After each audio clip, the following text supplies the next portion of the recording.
Hello and welcome to an Everyday Canines video. In this episode in Distance Handling 101 Foundations, we're going to be looking at moving on our jump value. So we started with some basic jump value where we just were getting our dog to go for a pair of wings with a puppy bump or a jump bump on there. So we weren't asking them to actually jump, but we were giving them something to think about as they went over. So it wasn't a case they were just purely running through. Now we're going to move that on. So hopefully you've reached a stage where your dog is happily going back and forth, repeating this with no issues.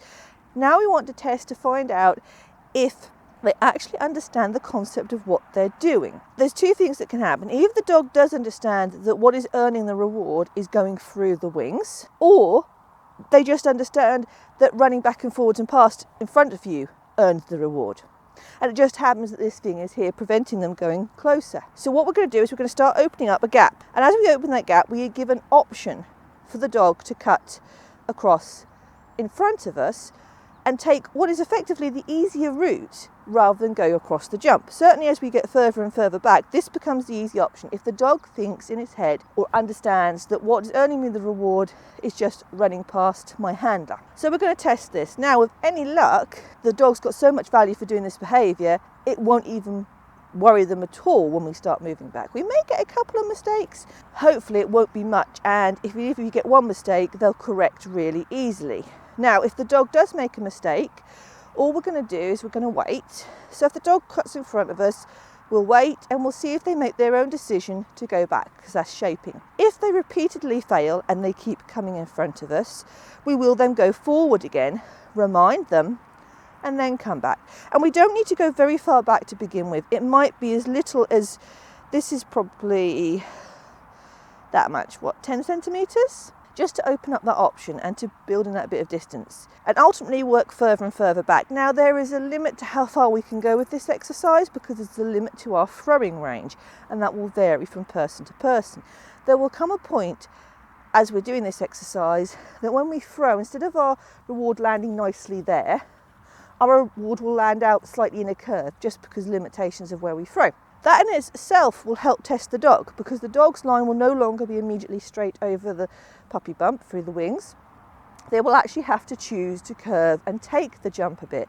So there is that option, but we don't want to do that too far because we don't want to then end up with a dog that always thinks when I do a jump, I curve into my hand. So there's a limit to how far we can go, but we're going to test this distance as we are doing the previous exercise. So I'm going to go get some treats, I'm going to go get wagtail, and we'll demonstrate this. So we're going to start this exercise like the previous one. Got treats in either hand, and we're going to throw away from us as we reward. I have moved, I say about 10 centimetres. Actually we're going to start immediately on there just to warm up on the previous exercise so they know. Ready? Yes. Did you get it? Yes. Now while he's in motion,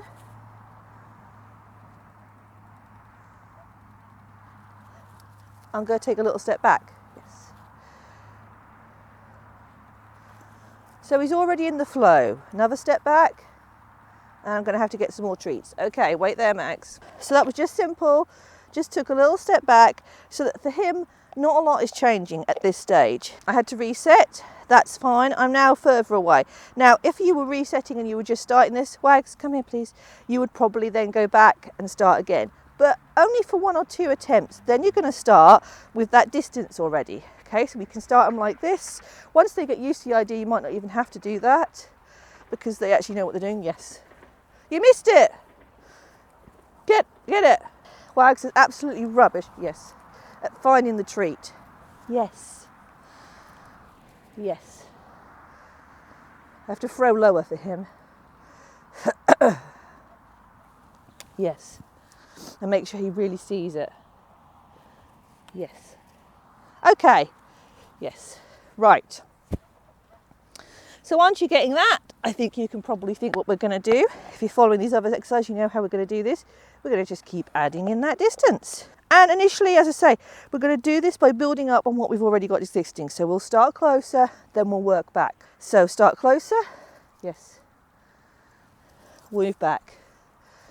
Yes.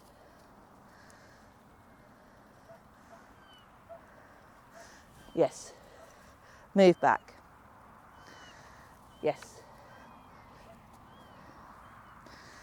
Yes. Move back.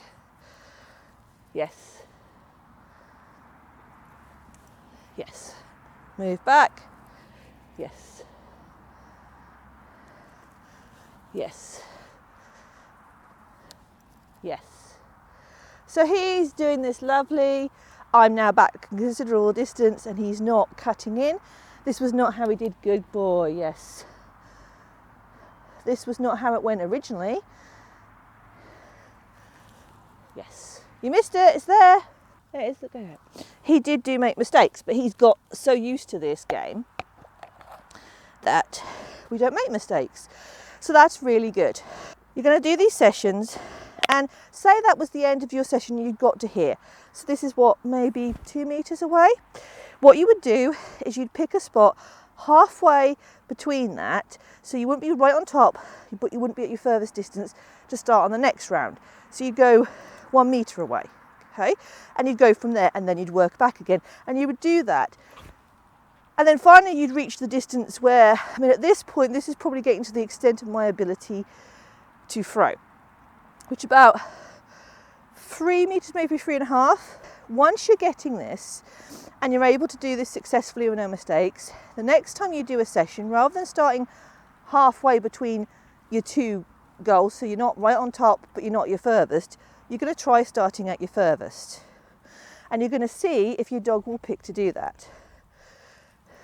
Good boy, yes. Yes. You missed it. They're quite small treats, so he's finding it a little bit difficult to see where they are, especially with the bright sunlight. And we made a mistake. Yes, but he corrected himself. Yes. Yes. Yes. So you see, this is all about just working out what gets me a reward. Yes. Now make me, yes. This time I'm going to do a dodgy throw. Wags. So that he has to start beside me because it's a dodgy throw. Yes. Right? Now is he going to choose? Yes. To pick up the jump again. Good boy. Yes. Good boy. Okay, so that's what we're doing. That's the level we're getting to. This is an exercise. Wags, stop, come here. Good boy. So that's an exercise you're going to keep doing. Wags, come here. He says, now I know what I'm doing. I can't stop. We're going to keep doing this exercise, and it's an exercise we can treat as a warm-up. Every time we come out to do a bit of agility, we can do a bit of warming up.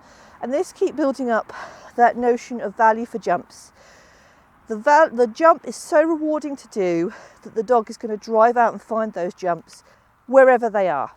You know, I've been told, I've been doing this with Wagtail, and I've been told how good his value for jumps is. And, you know, he will just go and find a jump because there's so much value here in doing this. So it's something that's worthwhile doing throughout your dog's career. It's a nice warm-up exercise as well, getting your dog ready for training and just getting that idea of that you work away from me, getting to the jump. Now, you don't have to change sides, because though it's tempting to do that and for me to turn around and go that side, it doesn't matter because they're going either way in front of me. Once you've got to this stage and you're getting nice distance, now we can start thinking about adding a pole into the game. But that'll be in our next video. So I hope you've enjoyed this Everyday Canines video, and if you have, you might like to subscribe to the YouTube channel and click the bell and you'll get notification of new videos. You can also find us on Facebook and Instagram, and also we've got a website, and I hope to see you all again very, very soon.